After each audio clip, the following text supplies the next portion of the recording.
In Japan, being cool, being cute, being outstanding means you are simple.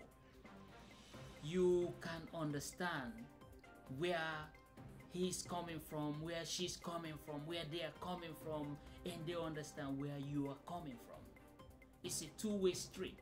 But you know, like being too vocal, being too loud in Japan, trust me, you lose your vote. So you get vote of no confidence. So being in Japan, you want to enjoy your time, you approaching a Japanese person, what you do, you go like excuse me, kind of. Don't go like, hey, excuse me. They'll run away. They feel like, oh, I don't understand what he's saying. You're approaching a Japanese, you go like in a slow motion. That sells. They'll be like, okay, because that's mostly what Japanese people does, you know. You like, excuse me, they'll be like, I'm kind of busy, like, but don't give up. Just, excuse me, just a minute, please. You know, but you do it politely. They will answer to you. And those who don't have time, they just run away. But most people will stop, and once they say yes to you, they will make sure that they help you. They will answer your question for you, where you want to go, what you want. They'll figure it out together. You know, there's a lot of Japanese people nowadays, especially Japanese students. They see a foreigner, you know, they want to practice their English, French, or whatever language they're learning in school. They want to practice that. I remember I was doing, you know, like my Tokyo documentary, videoing, you know, areas. So I was walking from a place called Kinshicho to Nihonbashi on foot. I met a sister, foreign lady, you know, and a guy. They had an accident.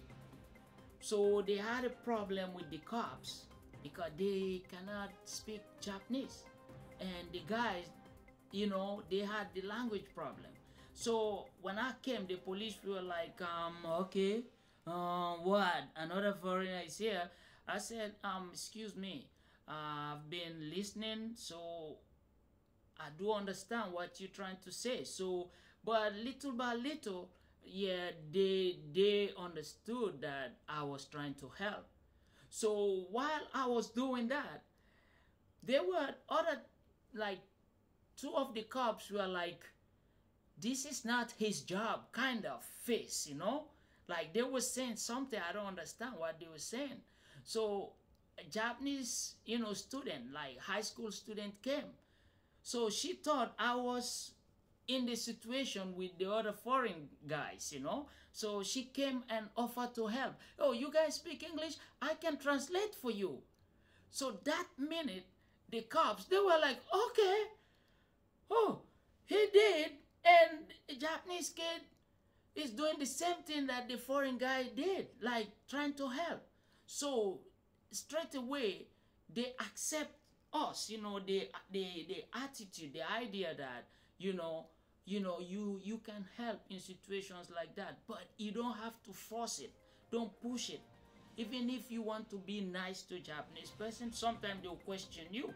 Why are you being nice to me all of a sudden? They do that. You don't be good. In Japan, free is not working. Japan, you pay for whatever you're doing or you want. So to offer free service, you have to like educate that person that this is what we do as humans or as, you know, foreigners.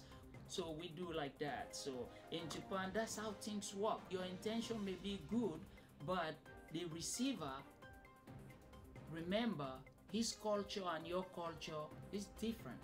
So we feel things different, you know, sometimes. So that's one of the things you face in Japan.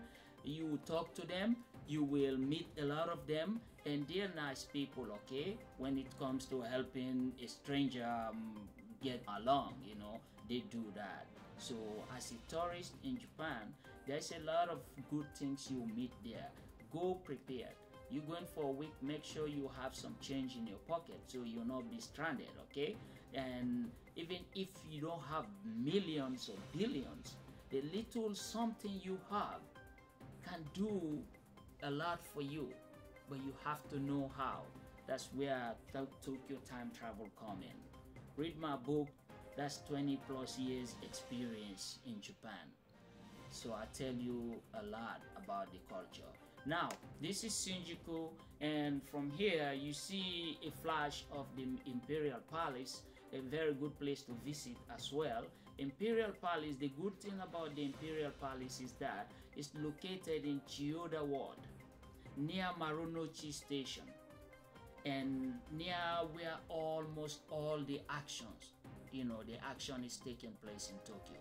So from the Imperial Palace, you don't need to take taxi or train. You can walk around and go to a lot of beautiful places.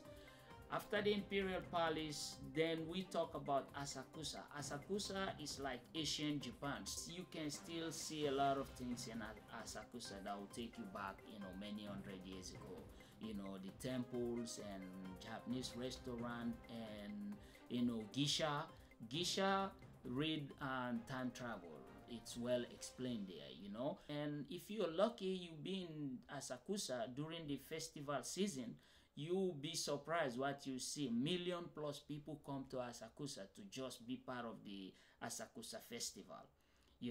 Go to Asakusa, you really enjoy, and they have like the sea taxi. You can ride the sea taxi from Asakusa to some other part of Tokyo.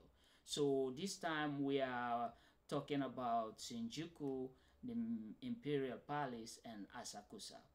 Next, we'll talk about Shibuya and some other cities.